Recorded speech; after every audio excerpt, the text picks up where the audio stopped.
Hi, I'm Josh. And I'm Kirsty. And that's you. Today we're going to be telling you how we put together our YouTube videos. Let's go.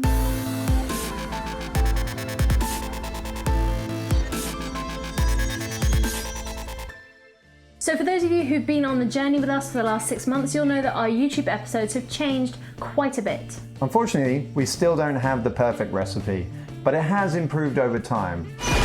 We're going to tell you about what we do now, because that's what you've asked, but it doesn't mean we have the perfect setup or that we have all the answers. As with every other kind of filmmaking, you've got pre-production, production, and post-production to worry about. It might sound really boring, but actually scheduling is something that we have to work into our pre-production schedule. Both Josh and I have other roles at HitFilm apart from YouTube.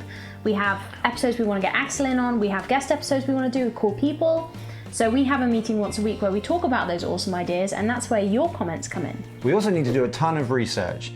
If we're talking about HitFilm, we find that pretty easy. We know that product quite well. But when it comes to talking about different techniques, say three-point lighting or big mistakes you might make on your first movie, well, we need to go out there and research that to make sure we're giving you the best info. One other thing that we have to do is write the script. So we usually end up with a bunch of points that we want to hit during the episode, but actually we're a fan of being really informal and just talking to you guys, so we do tend to just talk as well. One thing to remember, if you are ad-libbing with someone who has the same sense of humor as you, you can often lose a lot of time and things can go terribly, terribly wrong. YouTube. I can't say it. We actually did a tutorial about the YouTube. Before about the YouTube algorithm and about the YouTube algorithm, which tells you about. Fuck off! I said it. Keep it secret. Keep it safe. Always remember, keep it secret. Keep it safe. Oh, for God's sake, Kirsty.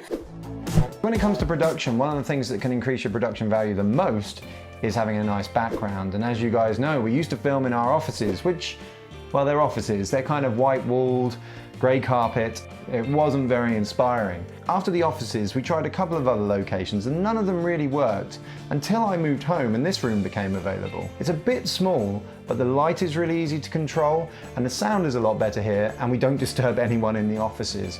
Plus, it has all my film-related stuff around, so my Star Wars figurines and all my DVDs. It just feels much more in keeping with the show. Something we realized quite early on is that Josh is quite a lot taller than me. I'm actually quite short, so we brought in a sofa to make it more relaxed and also so that it wasn't quite as obvious. We also realized that we need 2 people to be filming at any one time. Even if one of us is on the sofa, we do need somebody else to be behind the camera, to be checking the focus, the audio, otherwise things can go wrong. When there are both of us on the couch, however, and we need to check the focus and we don't have somebody helping us, we use this little thing right here.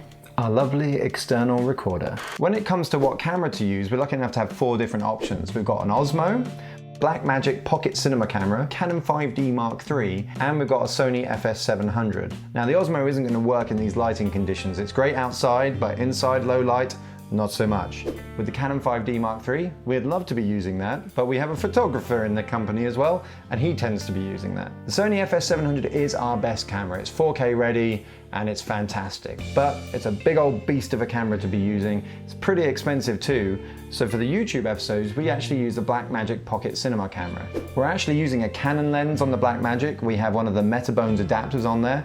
We have a similar adapter for our FS700 as well. We tend to record at 24 frames a second, and then on the external recorder, we're recording in the ProRes codec, so we have nice high quality files. With regards to the audio, if we had an extra person, we would probably be using a boom mic because it would give us a more natural sound, but as it is, we're using Rode Link wireless lav microphones, which were recommended by Ryan Connolly, and they are excellent. But we do find that with every episode, we do have to do some audio post-processing.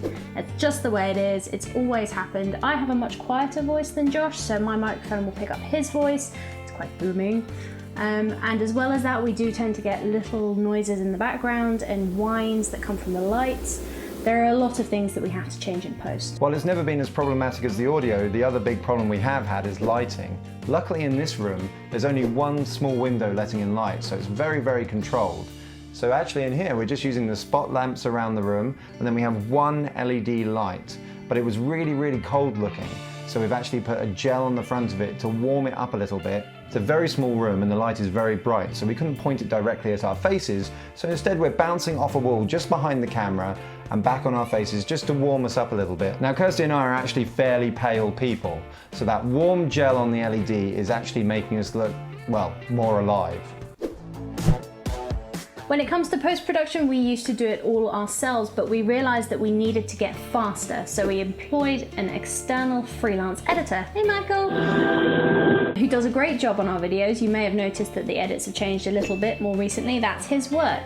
After he's handed over the edit, I have to upload it to YouTube. Now this actually takes quite a long time because I have to optimize it for the YouTube algorithm. That includes transcribing subtitles, adding cards, annotations, keywords, titles, and of course creating a really awesome looking thumbnail. So all this takes quite a lot of time.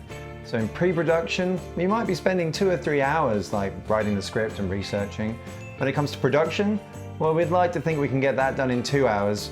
Sometimes a little bit less, sometimes a little bit more.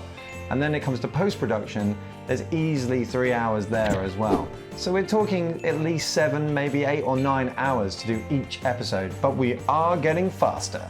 We want to know what your filming setup is. Tell us in the comments below. Or alternatively, if you've got any suggestions for how we can improve our setup, tell us over on Twitter.